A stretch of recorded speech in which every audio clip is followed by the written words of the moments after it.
Bonjour à tous, dans cette vidéo nous allons voir que la reproduction des animaux dépend des conditions du milieu. Eh ben oui, hein, ils vont pas faire des bébés quand c'est pas le moment, qu'il fait froid, qu'il n'y a rien à becter. Hein. Alors on va voir ça plus en détail. Vous êtes prêts? C'est parti!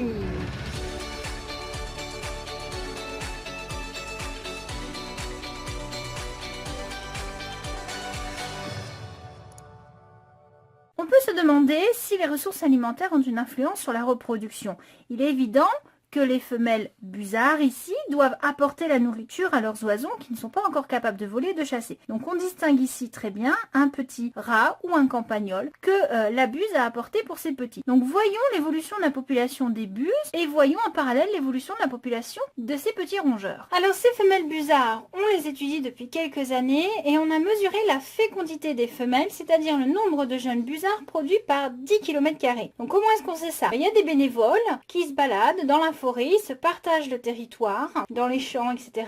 Et ils font des surfaces de 10 km², ils vont compter les nids et compter les petits qu'il y a à l'intérieur. Et on finit par obtenir des moyennes. Et bien sûr, ça a été fait sur plusieurs années. Donc vous voyez que le nombre de jeunes busards par nid est assez aléatoire apparemment d'une année à une autre. Hein, ça varie beaucoup, ce n'est pas constant. Alors on peut se demander qu'est-ce qui se passe, pourquoi certaines années le nombre de jeunes chute de manière importante. Bon, alors attendez, stop là, on est en train d'étudier un graphique. Donc qu'est-ce qu'on va faire? On va faire de la méthodologie. Allez, on y va. On fait donc une étude de graphique. On a déjà remarqué que la fécondité des femelles baisse régulièrement. On peut se douter que c'est en fonction de l'alimentation. Donc on a étudié en parallèle le nombre de campagnols par km², puisque le campagnol, c'est un petit rongeur qui fait partie des proies préférées du busard. Et on s'aperçoit que pour la quantité de campagnols, on a effectivement une population qui n'est pas constante dans le temps. On va avoir des pics de population et des baisses de population. Et on se demande s'il y a un lien entre les deux. Mettons les deux graphiques en parallèle et qu'est-ce qu'on constate? La 6e année, il y a une chute du nombre de jeunes busards. Comme par hasard, il y a une chute du nombre de campagnols. La 9e année également. Et à chaque fois que le nombre de campagnols est important, le nombre de jeunes busards est important. Allez, qu'est-ce qu'on constate? On constate qu'à chaque fois que la population de campagnols est élevée, la fécondité des femelles est forte et vice-versa. Qu'est-ce qu'on sait? On sait que la nourriture permet la production de matière. La femelle a donc besoin de nourriture pour produire ses œufs. Qu'est-ce qu'on en déduit? On en déduit que la ressource en nourriture influence la reproduction des busards. Nous avons étudié les graphiques en nous mettant du point de vue des busards. Nous allons maintenant nous mettre du point de vue des campagnols. On recommence. Qu'est-ce qu'on constate? On constate que quand les busards sont nombreux, la population de campagnols diminue. Qu'est-ce qu'on sait? On sait que les busards sont les prédateurs des campagnols. Qu'est-ce qu'on en déduit? On en déduit que la prédation diminue le nombre de femelles aptes à se reproduire et donc diminue la reproduction des campagnols en général. Maintenant que nous avons fait cette étude des deux graphiques, autant du point de vue des busards que des campagnols, nous allons retirer deux informations générales. La disponibilité en nourriture influence la reproduction des animaux et de manière générale, la prédation a également une influence sur la reproduction des proies. Depuis quelques années, on entend parler de la disparition des abeilles. Alors quand on dit les abeilles, c'est pas que les abeilles qui font le miel, c'est toute la famille des abeilles, y compris la mégachile. C'est une abeille solitaire, elle va de fleur en fleur pour se nourrir et elle permet ainsi de transporter le pollen. Elle va permettre la pollinisation, la fabrication des fruits. Nous avons donc besoin absolument des abeilles pour produire nos fruits et nos légumes que nous mangeons. Or, depuis quelques dizaines d'années, nous utilisons à outrance des insecticides qui sont là pour empêcher les insectes nuisibles de se nourrir de ces fameux fruits et légumes que nous mangeons. Mais ces insecticides ont-ils une influence sur les abeilles? Cette petite mégachile est étudiée depuis quelques années, on s'aperçoit qu'il y en a de moins en moins, on a essayé de comprendre pourquoi, et on s'est forcément dit que ça avait un lien avec les insecticides. Donc on a fait une expérience pour voir les effets de l'insecticide sur le nombre d'œufs pondus par la mégachile de la luzerne. Donc on a fait deux lots. Un lot de 15 femelles qui n'ont pas reçu d'insecticide et un lot de 15 femelles qui ont reçu de l'insecticide. On a compté le nombre d'œufs pondus par lot de femelles un certain nombre de jours après avoir inoculé l'insecticide. Donc on a lancé l'élevage au jour 0, on a mis le lot numéro 2 en contact avec l'insecticide, on a attendu 10 jours, le temps nécessaire pour que les premiers œufs sortent, et on a compté les œufs. Donc qu'est-ce qu'on s'aperçoit? que le lot numéro 1 à 10 jours produit environ 42-43 œufs, alors que le lot numéro 2 va en produire 30. Déjà de base, on a une différence d'une dizaine d'œufs. Si on attend 15 jours, on va constater qu'il y a également une différence, à 20 jours également, et au bout de 25 jours, on voit effectivement qu'il y a encore une différence du nombre d'œufs pondus entre le lot 1 et le lot 2. Nous allons donc mettre par écrit nos constatations.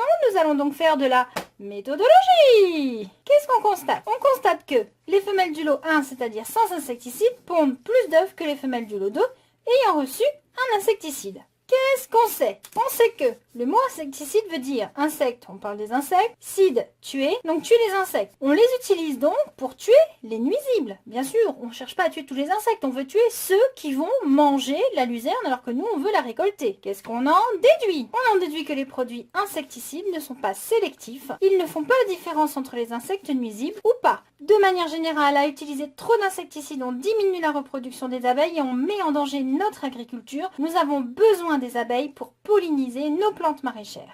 L'homme influence la reproduction des animaux. Ici, typiquement, le cas des loutres en France. Donc là, vous avez une loutre en train de manger un poisson. Donc les loutres vivent dans les rivières. Si on observe la répartition de la loutre sur la période 1900-1930. Étudions la légende des cartes. Donc en marron, nous avons les lieux où l'espèce est présente sur la majorité du département. Ensuite, en marron clair, les populations sont clairsemées. En marron très clair, voire jaune, les individus sont isolés ou rares.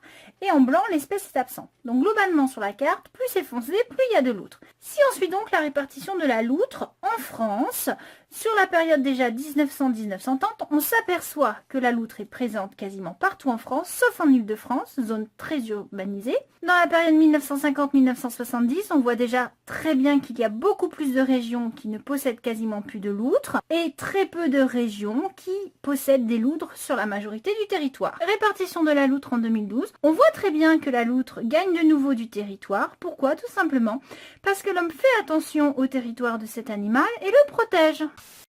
Petit bilan sous forme de schéma de l'influence des conditions du milieu sur la reproduction des animaux. Donc, pour voir l'influence du milieu, on va déjà reprendre ce que c'est que la reproduction des animaux. Nous avons un mâle qui va libérer des spermatozoïdes. Ici, on ne s'intéresse pas de savoir si c'est des spermatozoïdes libérés dans le milieu extérieur ou à l'intérieur du corps de la femelle. Peu importe. Globalement, on a un mâle qui libère des cellules reproductrices mâles qui s'appellent donc des spermatozoïdes. Nous allons avoir en parallèle forcément une femelle qui, elle, va libérer des cellules reproductrices appelées ovules. Nous allons avoir la rencontre ovule et spermatozoïde qui va donner donc par fécondation une cellule œuf et cette cellule œuf va être à l'origine d'un nouvel individu. Donc cellule œuf qui va donner un embryon, peu importe dans un œuf ou à l'intérieur de l'organisme de la femelle, qui va donner un nouvel individu. Et ce nouvel individu, lui, va redonner soit une femelle, soit un mâle. Donc, les conditions du milieu vont intervenir sur ce cycle et nous allons avoir des interventions favorables ou défavorables. Donc, dans les interventions favorables, on va trouver l'abondance de nourriture. Forcément, s'il y a à manger, on peut produire de la matière, on peut se reproduire. On va avoir des conditions climatiques qui sont importantes. S'il fait beau, qu'il fait chaud, que c'est la bonne saison, on va faire des petits. On va avoir aussi l'absence de prédateurs. Ça, c'est important. S'il y a des prédateurs, ils vont manger les petits. Donc forcément, la reproduction va être faible. Alors que s'il n'y en a pas, ils se reproduisent tant qu'ils veulent. Et enfin, n'oublions pas la protection des espèces par l'homme. Car ça, c'est de plus en plus important. L'homme a mis du temps à se rendre compte qu'il avait fait des dégâts. Donc ici, nous avons 4 exemples de caractères qui vont jouer de manière positive sur ce cycle de vie. Maintenant, nous avons des caractères négatifs qui vont influencer de manière négative le cycle de vie. Alors, si on a parlé de l'abondance de la nourriture, on va avoir le manque de nourriture qui va perturber le cycle de reproduction. On va avoir également des conditions climatiques défavorable, si c'est l'hiver, qu'il y a une grande période de sécheresse, tout ça, ça va ralentir la reproduction. Bien sûr, forcément, la présence des prédateurs. Et n'oublions pas l'action de l'homme. Alors, l'homme va jouer sur la reproduction par la chasse, forcément la pêche, mais également par la pollution. N'oublions pas ça, d'accord ? Voilà. Donc là, ce sont les caractères négatifs qui vont ralentir la reproduction des animaux.